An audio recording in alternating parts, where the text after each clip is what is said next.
যাদেরকে স্বাভাবিকভাবে কবর দিয়ে কবরস্থানে রাখা হয়েছিল কবর থেকে উঠবে, যারা বিমান দুর্ঘটনায় মারা গিয়েছে ওই ছাইগুলো থেকে উঠবে, যারা সাগরের মধ্যে মারা গিয়েছে সেখান থেকে উঠবে, যে যেখানে ছিল ওইখান থেকে উঠবে। সুবহানাল্লাহ। লক্ষ লক্ষ মানুষ উঠে বলবে আমাদের ঘুম ভাঙাইলো কে? ফেরেশতারা বলবে হাযা মা ওয়া'দার রহমান, আজকে হলো ওই দিন যেদিনের প্রতিশ্রুতি রহমান দিয়েছিল। সূর্যটা মাথার কাছে চলে আসবে সেদিন। সূর্যের প্রচন্ড তাপে মাথার মগজগুলো ভাতের মাড়ের মতো গলে গলে নাকের ছিদ্র আর কানের ছিদ্র দিয়ে বেয়ে বেয়ে পড়বে।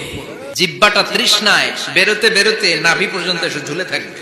মা তার মেয়েকে দেখে দৌড়ে পালাবে, বাবা তার কলিজার টুকরা ছেলেরে চিনবে না। ও আয়েশা, দিনটা এত ভয়ঙ্কর হবে, বাঁচাও বাঁচাও ইয়া নফসি ইয়া নফসি বলে একবার ওই বিপদের দিনে মানুষ যে আকাশের দিকে এরকম তাকাবে, কার গায়ে জামা আছে কার গায়ে জামা নাই, ওই কথা মুহূর্তের মধ্যে ভুলে যাবে রে আয়েশা।